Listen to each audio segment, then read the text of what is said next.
November 1ನೇ ತಾರೀಕು 2024ರಂದು ಕನ್ನಡ ರಾಜ್ಯೋತ್ಸವದ ಸಂದರ್ಭದಲ್ಲಿ ನಮ್ಮ ರೆಡ್ ಕ್ರಾಸ್ ಚಿಕ್ಕಬಳ್ಳಾಪುರ ರೆಡ್ ಕ್ರಾಸ್ನವರು ಅವರ ಒಂದು ವಾಹನವನ್ನು ಉದ್ಘಾಟನೆ ಮಾಡಬೇಕು ಅಂತ ಹೇಳಿ ಮೊಬೈಲ್ ಬ್ಲಡ್ ಕಲೆಕ್ಷನ್ ವ್ಯಾನನ್ನು ಉದ್ಘಾಟನೆ ಮಾಡಬೇಕು ಅಂತ ಹೇಳಿದಾಗ ನಮ್ಮ ಕೋಡಿ ರಂಗಪ್ಪನವರು ಮತ್ತು ಜಯರಾಮ್ ಅವರು ವಿನಂತಿ ಮಾಡಿಕೊಂಡು ನಾವು ಅಲ್ಲೇ ಕಾರ್ಯಕ್ರಮದಲ್ಲಿ ಉದ್ಘಾಟನೆ ಮಾಡಿದ್ವಿ. ಅವ್ರ ಜೊತೆ ಚರ್ಚೆ ಮಾಡ್ತಿದ್ದೆ ನಾನು, ಏನು ಎಷ್ಟು ಯೂನಿಟ್ ಅವಶ್ಯಕತೆ ಇದೆ ಪ್ರತಿ ತಿಂಗಳು ಜಿಲ್ಲೆಯಲ್ಲಿ ಅಂತೇಳಿ. ಸುಮಾರು 1000 ಯೂನಿಟ್ ಇದೆ ಮತ್ತು ಎಷ್ಟು ಲಭ್ಯ ಆಗ್ತಿದೆ ಅಂದರೆ ಕೇವಲ 700 ಯೂನಿಟ್ ಆಗ್ತಿದೆ, ಇಷ್ಟಾಗ್ತಿದೆ ಅಂತ. ಆಗಲೇ ನಾನು ಹೇಳಿದೆ, ಏನಾದರೂ ನನ್ನ ಕೈಲಿಂದ ಏನು ಸಹಾಯ ಆಗುತ್ತೆ ನಾನು ಮಾಡ್ತೀನಿ ಅಂತ ಹೇಳಿದೆ.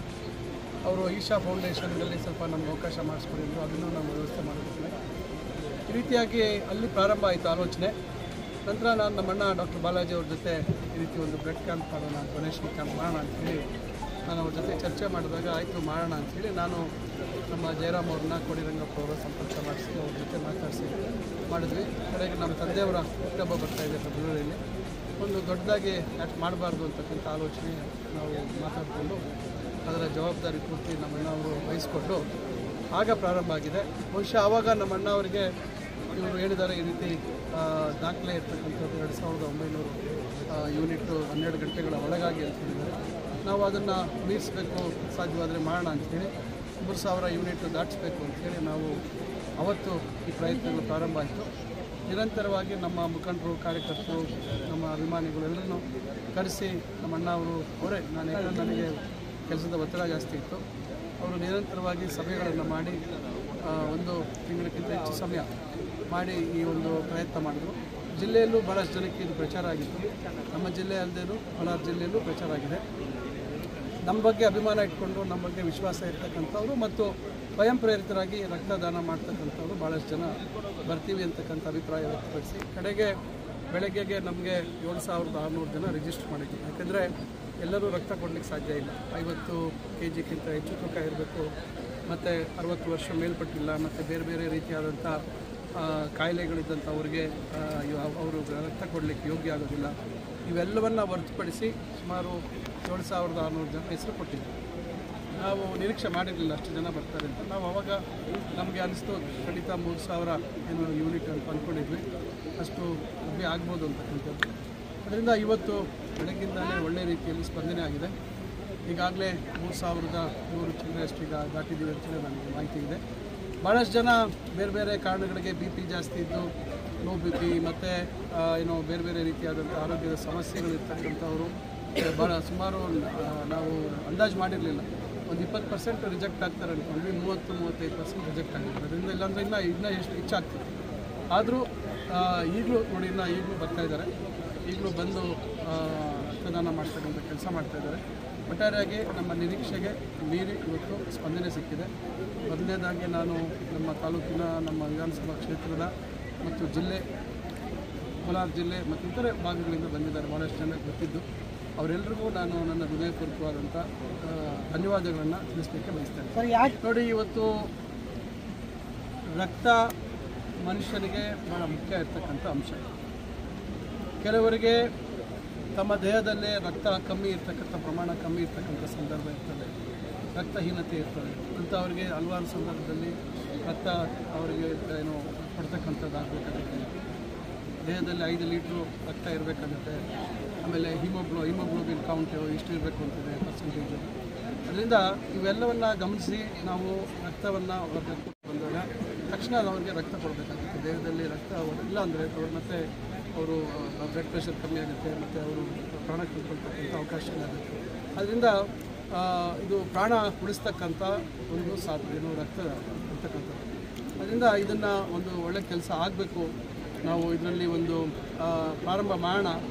ನಮ್ಮ ಈ ಒಂದು ಪ್ರಯತ್ನ ಬೇರೆಯವರಿಗೆ ಒಂದು ರೀತಿ ಪ್ರೇರೇಪಣೆ ಆಗಲಿ. ಬೇರೆ ತಾಲೂಕು ಇರ್ಬೋದು, ಬೇರೆ ಜಿಲ್ಲೆ ಇರ್ಬೋದು, ಬೇರೆ ರಾಜ್ಯದಲ್ಲಿ ಈ ರೀತಿ ರಾಜಕಾರಣಿಗಳು ಅದರಿಂದ ಅದನ್ನು ಈ ರೀತಿಯಾಗಿ ಸದ್ಬಳಕೆ ಮಾಡ್ಕೋಬೋದಲ್ಲ. ಸಮಾಜದಲ್ಲಿ ಈ ಥರ ಒಂದು ಮಹತ್ ಕಾರ್ಯಕ್ಕೆ ಅವರು ಒಂದು ಕೈ ಜೋಡಿಸಿದಾಗ ಈ ರೀತಿ ಕೆಲವು ಕ್ಲಿಷ್ಟ ಸಂದರ್ಭಗಳಲ್ಲಿ ಭಾಳಷ್ಟು ಪರದಾಡ್ತಾರೆ. ಮಧ್ಯರಾತ್ರಿಯಲ್ಲಿ ರಕ್ತ ಬೇಕು ಅಂತ ಡಾಕ್ಟರ್ ಕೇಳಿದಾಗ ಭಾಳಷ್ಟು ಪರದಾಡಿರ್ತಕ್ಕಂಥ ಭಾಳಷ್ಟು ಉದಾಹರಣೆಗಳಿದೆ. ಅದರಿಂದ ಈ ರೀತಿ ತೊಂದರೆ ಆಗಬಾರ್ದು ಅಂತ ಹೇಳಿ ಈ ಒಂದು ಪ್ರಯತ್ನ ಮಾಡಿದ್ದೀವಿ. ಮತ್ತು ಭಾಳಷ್ಟು ಜನ ಕೊಡಬೇಕು ಅಂತಕ್ಕಂಥ ಇಚ್ಛೆ ಇದೆ. ಆದರೆ ಅವ್ರಿಗೆ ಸೂಕ್ತವಾದಂಥ ವೇದಿಕೆ ಅಥವಾ ಒಂದು ಸಂದರ್ಭ ಅಥವಾ ಅವಕಾಶಗಳು ಒದಗಿಸ್ಕೊಡ್ತಕ್ಕಂಥ ಕೆಲಸ ಆಗಿದೆ. ಅದರಿಂದ ಇವತ್ತು ನಾನು ಗಮನಿಸಿರ್ತಕ್ಕಂಥದ್ದು ಭಾಳಷ್ಟು ಜನಕ್ಕೆ ಸ್ವಇಚ್ಛೆಯಿಂದ ಕೊಡ್ತಕ್ಕಂಥ ಇಚ್ಛಾಶಕ್ತಿ ಇದೆ. ಆದರೆ ಸೂಕ್ತವಾದಂಥ ಅವಕಾಶ ಲಭಿಸಿರಲಿಲ್ಲ. ಇವತ್ತು ನಮ್ಮ ತಾಲೂಕಿನಲ್ಲಿ ಅದನ್ನು ಒದಗಿಸ್ಕೊಟ್ಟಿದ್ವಿ. ಭಾಳಷ್ಟು ಖುಷಿ ಸಂತೋಷದಿಂದ ಎಲ್ಲರೂ ಬಂದು ತಮ್ಮ ರಕ್ತವನ್ನು ಯಾರ್ಯಾರು ಅವರಿಗೆ ಅದಕ್ಕೆ ಕೊಡ್ತಕ್ಕಂಥ ಸೂಕ್ತ ಇತ್ತು ಅವರೆಲ್ಲ ಕೊಡ್ತಕ್ಕಂಥ ಕೆಲಸ ಮಾಡ್ತಾರೆ. ನೋಡಿ, ನನಗೆ ಸುಮಾರು 2004ರಲ್ಲಿ ಪ್ರಥಮ ಬಾರಿ ಶಾಸಕನಾದಾಗಿಂದ ನಾನು ಈ ಮಕ್ಕಾ ಮದೀನಾ ಇದ್ರ ಬಗ್ಗೆ ಎಲ್ಲ ನಾನು ಯೂಟ್ಯೂಬಲ್ಲಿ ಇಲ್ಲಿ ನೋಡ್ತಾಯಿದ್ದೆ. ನಾನು ಸಣ್ಣ ಹುಡುಗ ಇದ್ದಾಗಿಂದ ನಮ್ಮ ತಂದೆಯವರು ನಾಮಪತ್ರ ಸಲ್ಲಿಸಬೇಕಾದ್ರೂ ಕೂಡ ಅವರು ದರ್ಗಾಗೆ ಹೋಗಿ ಬರ್ತಾಯಿದ್ರು. ನಮ್ಮ ಚೌಡೇಶ್ವರಿ ದೇವಸ್ಥಾನ ಮಿಂಡಿಗಲಲ್ಲಿ ಹೋಗ್ತಾಯಿದ್ರು. ಆ ದೇವಸ್ಥಾನಕ್ಕೆ ಹೋಗಿ ಬಂದು ಅವ್ರು ನಾಮಪತ್ರ ಸಲ್ಲಿಸಿದ್ರು. ನಾವು ಅದೇ ರೀತಿ ಮಾಡಿದ್ವಿ. ಆದರೆ ನನಗೆ ಆ ಸಂದರ್ಭದಲ್ಲಿ ಯಾಕೆ ಇದನ್ನು ಒಂದು ಉನ್ನತ ಮಟ್ಟಕ್ಕೆ ಅಂತಾರಾಷ್ಟ್ರೀಯ ಒಂದು ಮಟ್ಟದಲ್ಲಿ ಇದನ್ನು ಕೊಂಡೊಯ್ಯಬಾರ್ದು ಭಾಳಷ್ಟು, ಯಾಕಂದರೆ ಬರೀ ಮುಸ್ಲಿಮಾನರಿಗೆ ಸೀಮಿತವಾಗಿಲ್ಲ ಆ ದರ್ಗಾ.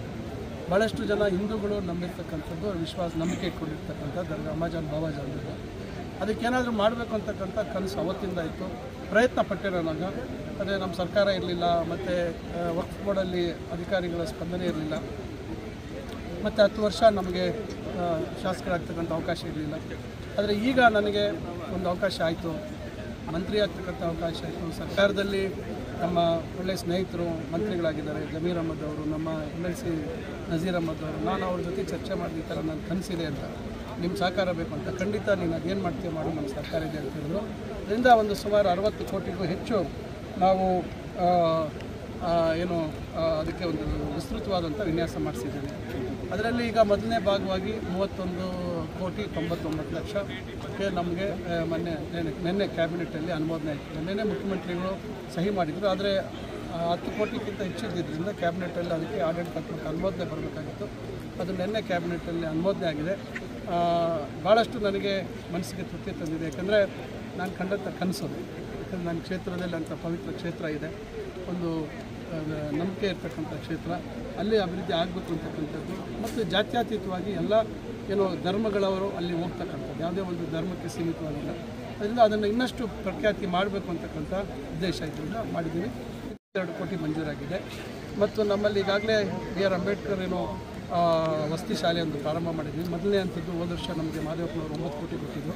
ಈಗ ಮತ್ತೆ 12.5 ಕೋಟಿ ಕೊಟ್ಟಿದ್ರು. ಒಟ್ಟು ನಿನ್ನೆ ನಡೆದಂಥ ಸಚಿವ ಸಂಪುಟದಲ್ಲಿ 66.5 ಕೋಟಿ ರೂಪಾಯಿ ಚಿಂತಾಮಣಿ ವಿಧಾನಸಭಾ ಕ್ಷೇತ್ರಕ್ಕೆ ಬಂದಿರ್ತಕ್ಕಂಥದ್ದು ಭಾಳ ಸಂತೋಷದ. ಈಗ ವಿಶ್ವವಿದ್ಯಾಲಯಗಳ ಬಗ್ಗೆ ಭಾಳಷ್ಟು ಚರ್ಚೆಗಳಾಗಿದೆ. ವಿಶ್ವವಿದ್ಯಾಲಯಗಳಲ್ಲಿ ಭಾಳಷ್ಟು ಸಮಸ್ಯೆಗಳಿದ್ದಾವೆ, ಬೋಧಕರ ಕೊರತೆ ಇದೆ, ಆರ್ಥಿಕ ಮುಗ್ಗಟ್ಟಿದೆ, ಅವರಿಗೆ ಸಂಬಳ ಕೊಡಲಿದ್ದು, ಅವರಿಗೆ ಪೆನ್ಷನ್ ಕೊಡಲಿಕ್ಕೆ ಹಣ ಇಲ್ಲ, ಅಭಿವೃದ್ಧಿ ಮಾಡಲಿಕ್ಕೆ ಹಣ ಇಲ್ಲ ಅಂತಕ್ಕಂಥದ್ದು ಕೇಳ್ಕೊಟ್ಟಿದ್ದೀವಿ. ನಾನು ಸುಮಾರು ಈಗ 1.25 ವರ್ಷದಲ್ಲಿ ವಿಧಾನ ಪರಿಷತ್ತಲ್ಲಿ ಭಾಳಷ್ಟು ಸಂದರ್ಭದಲ್ಲಿ ಚರ್ಚೆ ಮಾಡಿದ್ದೀವಿ, ಭಾಳಷ್ಟು ಪ್ರಶ್ನೆಗಳಿಗೆ ಉತ್ತರ ಕೊಟ್ಟಿದ್ದೀವಿ. ಒಟ್ಟಾರೆ ಅಲ್ಲಿ ಅಭಿಪ್ರಾಯಗಳು ಬೇರೆ ಬೇರೆ ರೀತಿಯಾಗಿವೆ. ಅದರಿಂದ ನಾವು ಒಂದು ಸಂಪುಟದ ಉಪಸಮಿತಿ ಮಾಡಿದ್ದೀವಿ. DK ಶಿವಕುಮಾರ್ ಅವರು ನಮ್ಮ ಉಪಮುಖ್ಯಮಂತ್ರಿಗಳ ಅಧ್ಯಕ್ಷತೆಯಲ್ಲಿ ಎಲ್ಲ ರೀತಿ ಸಾಧಕ ಬಾಧಕಗಳು ವಿಸ್ತೃತವಾಗಿ ಚರ್ಚೆ ಆಗಿದೆ. ಯಾವುದೇ ನಾವು ನಿರ್ದಿಷ್ಟವಾಗಿ ಈ ರೀತಿ ಮುಚ್ಚಬೇಕು ಮತ್ತೊಂದು ಮಾಡಬೇಕು ಅಂತಕ್ಕಂಥ ತೀರ್ಮಾನ ಆಗಿಲ್ಲ. ಯಾಕಂದರೆ ಉಪಸಮಿತಿ ತನ್ನ ಸಲಹೆಗಳನ್ನು ಸಂಪುಟಕ್ಕೆ ಕೊಡ್ತದೆ. ಸಂಪುಟದಲ್ಲಿ ಅಂತಿಮ ತೀರ್ಮಾನ ಆಗಿ ನಂತರ 2 ಸದನಗಳ ಮುಂದೆ ಬಂದು ಅದಕ್ಕೆ ಅನುಮೋದನೆ ಸಿಗ್ತದೆ. ಆಮೇಲೆ ರಾಜ್ಯಪಾಲರು ಅದಕ್ಕೆ ಅಂಕಿತ ಆಗ್ತದೆ. ಅದರಿಂದ ವಿರೋಧವನ್ನು ಮತ್ತೊಂದು ವ್ಯಕ್ತಪಡಿಸ್ತಾ ಇದ್ದಾರೆ. ನಾನು ಈ ಸಂದರ್ಭದಲ್ಲಿ ಹೇಳ್ತಕ್ಕಂಥದ್ದು, ವಿಶ್ವವಿದ್ಯಾಲಯ ಅಂತಕ್ಕಂಥ ಹೆಸರೇ ವಿಶ್ವವಿದ್ಯಾಲಯ. ನಾವು ಪಡಿತಕ್ಕಂಥ ಪದವಿಗೆ ನಾವು ಯಾವ ವಿಶ್ವವಿದ್ಯಾಲಯದಲ್ಲಿ ಆ ಪದವಿ ಪಡೆದಿದ್ದೀವಿ ಅಂತಕ್ಕಂಥದ್ದು ನಮ್ಮ ಭವಿಷ್ಯತ್ತೆಲ್ಲ ರೂಪಿಸ್ತಕ್ಕಂಥದ್ದಕ್ಕೆ ಒಂದು ಅವಕಾಶ. ಅಂಥದ್ರಲ್ಲಿ ಇವತ್ತಿರ್ತಕ್ಕಂಥ ಪರಿಸ್ಥಿತಿಗಳಲ್ಲಿ ಬೋಧಕರದ್ದು ಸಮಸ್ಯೆ ಆಗಿದೆ. ಹಳೆ ವಿಶ್ವವಿದ್ಯಾಲಯದಿಂದ ಹೊಸ ವಿಶ್ವವಿದ್ಯಾಲಯಕ್ಕೆ ಅವ್ರನ್ನ ವರ್ಗಾವಣೆ ಮಾಡ್ತಕ್ಕಂಥದ್ದು ಇರ್ಬೋದು. ಇದು ಭಾಳಷ್ಟು ಗೊಂದಲಕ್ಕೆ ಸೃಷ್ಟಿಯಾಗಿದೆ. ಕೋರ್ಟ್ಗಳಲ್ಲಿ ಕೇಸ್ ಆಗಿದೆ, ಇವತ್ತಿಗೂ ಅದು ಇತ್ಯರ್ಥ ಆಗಿಲ್ಲ. ನಾನ್ ಟೀಚಿಂಗ್ ಸ್ಟಾಫು, ಕಾಂಟ್ರಾಕ್ಟ್ ಬೇಸಿಸ್ ಮೇಲೆ ಇದ್ದಂಥ ಸ್ಟಾಫು, ಇವೆಲ್ಲರಿಗೂ ತೊಂದರೆ ಆಗಿದೆ. ಆಮೇಲೆ ದೊಡ್ಡ ಮಟ್ಟದಲ್ಲಿ ಈಗ ಇರ್ತಕ್ಕಂಥ ಹಳೆ ವಿಶ್ವವಿದ್ಯಾಲಯ, ಧಾರವಾಡ ವಿಶ್ವವಿದ್ಯಾಲಯ 2ನೇ ಹಳೆ ವಿಶ್ವವಿದ್ಯಾಲಯ. ನಮ್ಮ ರಾಜ್ಯದಲ್ಲಿ ಪ್ರಪ್ರಥಮ ವಿಶ್ವವಿದ್ಯಾಲಯ 1916ರಲ್ಲಿ ಆಗಿರ್ತಕ್ಕಂಥದ್ದು ಮೈಸೂರು ವಿಶ್ವವಿದ್ಯಾಲಯ. ಕಾಲ ಕಳೆದಂಗೆ ಮೈಸೂರು ವಿಶ್ವವಿದ್ಯಾಲಯದಿಂದ ಬೆಂಗಳೂರು ವಿಶ್ವವಿದ್ಯಾಲಯ 1964ರಲ್ಲಿ ಬೇರ್ಪಟ್ಟು, ಕರ್ನಾಟಕ ವಿಶ್ವವಿದ್ಯಾಲಯ ಪ್ರಾರಂಭದಲ್ಲೇ 1949 ಆಸ್ಪಾಸ್ನಲ್ಲಿ ಆವಾಗ ಪ್ರಾರಂಭ ಆಗಿರ್ತಕ್ಕಂಥದ್ದು ಅಂದಾಜು. ಅದರಿಂದ ಈಗ 75 ವರ್ಷ ಪೂರೈಸಿದೆ. ಅದು ನಮ್ಮ ಕರ್ನಾಟಕ ವಿಶ್ವವಿದ್ಯಾಲಯ ಧಾರವಾಡದಲ್ಲಿತ್ತು. ಅಲ್ಲಿ ಭಾಳಷ್ಟು ಈಗ ಆರ್ಥಿಕ ಸಮಸ್ಯೆ ಆಗಿದೆ. ಮೈಸೂರು ವಿಶ್ವವಿದ್ಯಾಲಯದಲ್ಲಿ ಸುಮಾರು 260-70 ಕಾಲೇಜುಗಳ ಸಂಯೋಜಿತ ಇತ್ತು. ಈಗ 105-6 ಕಾಲೇಜು ಬಂದಿದೆ. ಮೈಸೂರು ವಿಶ್ವವಿದ್ಯಾಲಯ ಅಷ್ಟು ಮಹಾರಾಜರು ಸ್ಥಾಪನೆ ಮಾಡಿರ್ತಕ್ಕಂಥ ವಿಶ್ವವಿದ್ಯಾಲಯ. ಮಂಗಳೂರು ವಿಶ್ವವಿದ್ಯಾಲಯದಲ್ಲೂ ಈ ರೀತಿ ಸಮಸ್ಯೆ ಇದೆ. ಹಲವಾರು ವಿಶ್ವವಿದ್ಯಾಲಯ, ರಾಣಿ ಚೆನ್ನಮ್ಮ, ಎಲ್ಲ ಕಡೆ ಇವತ್ತು ಹೊಸ ವಿಶ್ವವಿದ್ಯಾಲಯಗಳು ಮಾಡಿದ್ರಿಂದ ಅದರ ಸಂಪನ್ಮೂಲದ ಕೊರತೆ ಆಗಿದೆ.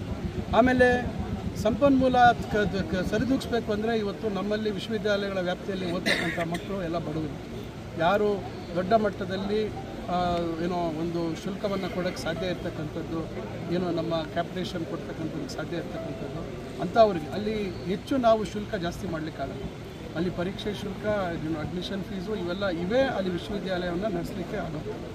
ಇಂಥ ಪರಿಸ್ಥಿತಿಯಲ್ಲಿ ಭಾಳ ದೊಡ್ಡ ಸಮಸ್ಯೆ ಆಗಿದೆ. ಅದರಿಂದ ಇವೆಲ್ಲ ನಮ್ಮ ಜೊತೆ ಬಂದು ವಿಶ್ವವಿದ್ಯಾಲಯಗಳ ಕುಲಪತಿಗಳು ಇರ್ಬೋದು, ನಮ್ಮ ಚುನಾಯಿತ ಪ್ರತಿನಿಧಿಗಳು ಇದ್ರ ಬಗ್ಗೆ ಭಾಳ ಏನೋ ಮಾಡಿ ಅಂತ.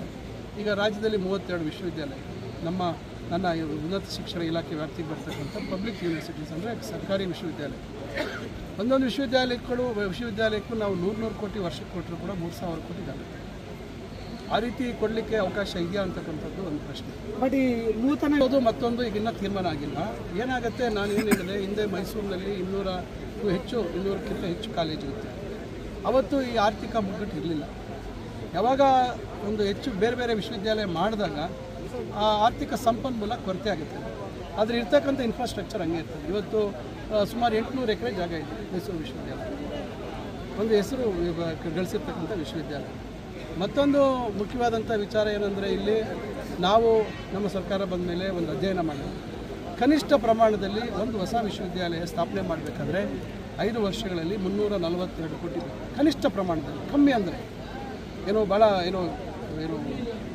ದೊಡ್ಡ ಪ್ರಮಾಣದಲ್ಲಿ ಮಾಡಬೇಕು ಅಂತಕ್ಕಂಥದ್ದು. ಕನಿಷ್ಠ ಪ್ರಮಾಣದಲ್ಲಿ ಜಾಗ ಇರ್ಬೋದು, ಅದಕ್ಕೆ ಕಟ್ಟಡ ಬೇಕಾಗಿರೋದು ಇರ್ಬೋದು, ಬೋಧಕರ ಸಂಬಳ ಇರ್ಬೋದು, ಇವೆಲ್ಲ ಬೇರೆ ಇವೆಲ್ಲ ಏನೇನು ನಮ್ಗೆ ಸೌಲಭ್ಯ ಬೇಕು, ಮೂಲಭೂತ ಸೌಲಭ್ಯ. ಇಂಥ ಪರಿಸ್ಥಿತಿಯಲ್ಲಿ ಕಳೆದ ಸರ್ಕಾರದಲ್ಲಿ 7 ವಿಶ್ವವಿದ್ಯಾಲಯ 2022ರಲ್ಲಿ ಕೇವಲ 2 ಕೋಟಿ ರೂಪಾಯಿ ಮತ್ತು ಯಾವುದೇ ಅನುದಾನ ಪಡೆಯೋಂಗಿಲ್ಲ ಸರ್ಕಾರದಲ್ಲಿ. ಆಮೇಲೆ ಒಂದು ವಾಹನ ಖರೀದಿ ಮಾಡೋಂಗಿಲ್ಲ, ಒಂದು ಜಮೀನು ಕೇಳೋಂಗಿಲ್ಲ. ಏನು PG ಸೆಂಟ್ರ್ ಇತ್ತು ಅಲ್ಲೇ ವಿಶ್ವವಿದ್ಯಾಲಯಗಳನ್ನು ಸ್ಥಾಪನೆ ಮಾಡ್ಬೋದು ಅಂತ ಹೇಳೋದು. ನಿರಂತರವಾಗಿ ವಿಶ್ವವಿದ್ಯಾಲಯಗಳ ವೈಸ್ ಚಾನ್ಸಲರ್ಸು ಸಮಸ್ಯೆ ಬಂದು ನಮ್ಮ ಹತ್ರ ಗೋಗರಿತಾ ಇದ್ದಾರೆ, ಸರ್ ಹಂಗಾಯಿತು ಹಿಂಗಾಯಿತು ಅಂತ. ಆಮೇಲೆ ಯಾವ ರೀತಿ ನಾವು ಮಕ್ಕಳಿಗೆ ಉತ್ತಮ ಶೈಕ್ಷಣಿಕ ಇದನ್ನು ನಾವು ಕೊಡಲಿಕ್ಕೆ ಸಾಧ್ಯ ಇದೆ. ಯಾಕಂದರೆ ವಿಶ್ವವಿದ್ಯಾಲಯಗಳಲ್ಲಿ ಬೇರೆ ಸಮಸ್ಯೆಗಳೇ ದೊಡ್ಡ ಸಮಸ್ಯೆ ಆದಾಗ ಆಮೇಲೆ ಬೋಧಕರು ಅವ್ರು ಬರೋಕ್ಕಾಗ್ತಾ ಇಲ್ಲ. ಸರಿಗೆ ವಿವಿಗಳು ಸರ್ಕಾರಕ್ಕೆ ಹೆಚ್ಚು ಹೊರೆ ಅಂತ ನಾನು ಹೇಳಲಿಕ್ಕೆ ಹೋಗೋದಿಲ್ಲ. ಇಡೀ ದೇಶದಲ್ಲಿ ಅತಿ ಹೆಚ್ಚು ವಿವಿಗಳು ಇರ್ತಕ್ಕಂಥದ್ದು ಕರ್ನಾಟಕದಲ್ಲಿ ಇರ್ತಕ್ಕಂಥದ್ದು. ಇವತ್ತು ಗುಣಮಟ್ಟದ ಶಿಕ್ಷಣ ಕೊಡ್ತಕ್ಕಂಥ ಜವಾಬ್ದಾರಿ. ಆದರೆ ಏನು ಹಿಂದೆ BJP ಸರ್ಕಾರ ಯಾವ ಆಧಾರದ ಮೇಲೆ ಒಂದೊಂದು ಜಿಲ್ಲೆಗೆ ಒಂದು ವಿಶ್ವವಿದ್ಯಾಲಯ ಅಂಥೇಳಿ ಅವರು ಆಲೋಚನೆ ಮಾಡಿದ್ರು ಅಂತಕ್ಕಂಥದ್ದು ಅವರೇ ಉತ್ತರ ಕೊಡಬೇಕು.